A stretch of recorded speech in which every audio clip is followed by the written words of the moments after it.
Comme ça va? Aujourd'hui, c'est mardi 21 février.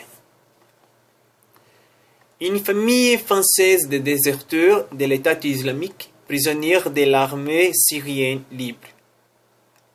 Depuis 5 mois, un couple de déserteurs de l'État islamique et leur bébé qui tentent de rentrer en France sont détenus à quelques mètres de la frontière turque.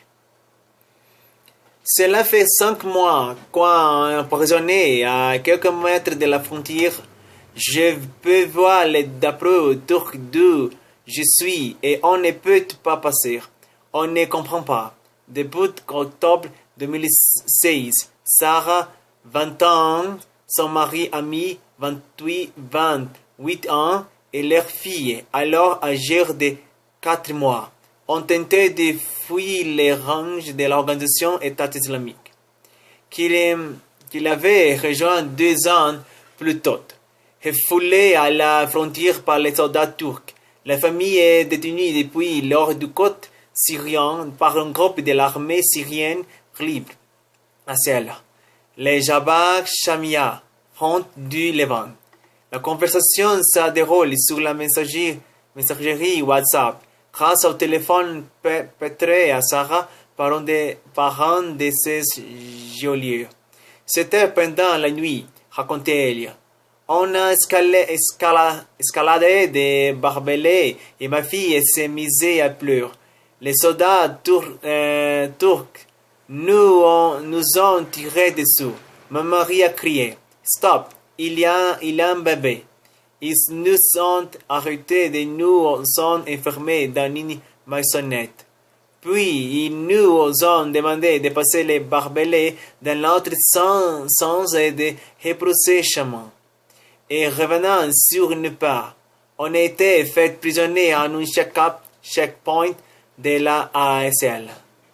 Un ancien soldat de l'armée française.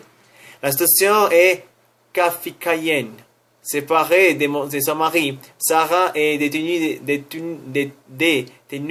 depuis 5 mois avec sa fille dans une maisonnette, un poste frontière syrien de Bab al-Salama, en compagnie d'une autre française et d'une allemande.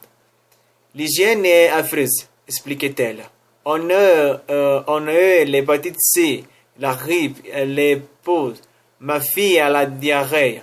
Elle a passé la moitié de sa vie en prison. Je préfère être incarcéré en France qu'ici. Son époux, un ancien soldat de l'armée française, est incarcéré avec les hommes sur un autre site tenu par la selle. En novembre 2016, il avait été interviewé avec l'accord du groupe par une chaîne de télévision arabe. Présenté comme un répétit, il affirmait avoir déjà été incarcéré plusieurs fois par les États islamiques, notamment après une première tentative de désertion.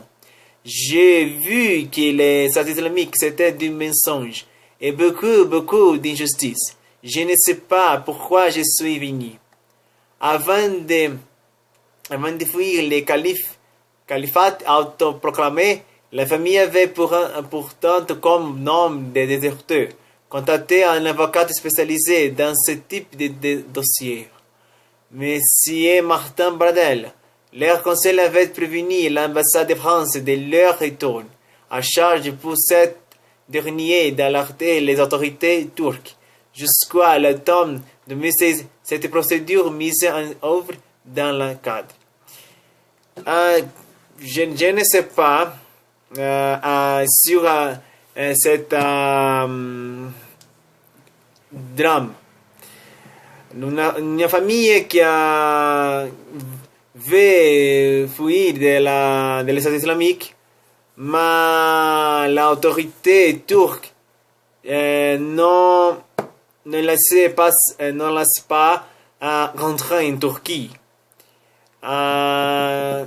Je pense que milliers de trop de gens de Syrie, de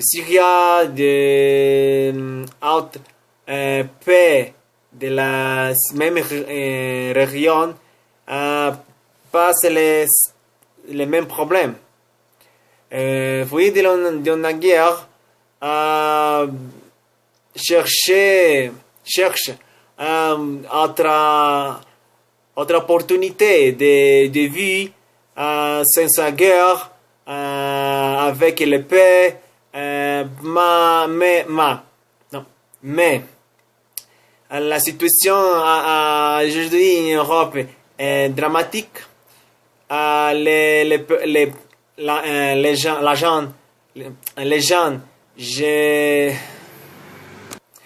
Les gens ne savent pas quoi faire. Triste cette situation. Merci beaucoup pour regarder ma nouvelle vidéo. Si voulez-vous apprendre français ou parler avec moi en français, ici à Classe Particulière d'Idiomas, nous pouvons faire des leçons par Skype en quelque part du monde. Partagez ma vidéo avec ta famille, tes amis, tes ennemis. J'aime ma page sur Facebook. Aussi, j'aime mon chaîne sur YouTube. Sur YouTube, vous pouvez regarder mes autres vidéos en anglais, en portugais brésilien, en français, espagnol, italien. Partagez mes autres vidéos, s'il vous plaît. Parle avec moi à travers des commentaires sur vidéo en YouTube ou mon WhatsApp. Pour moi, je serai très content de parler avec toi, parler avec vous par WhatsApp. D'accord? Merci beaucoup à tout le monde. Bon mardi à toutes mes amis. Et on se voit demain avec autre nouvelle intéressante. D'accord? Merci beaucoup. À bientôt, mes amis.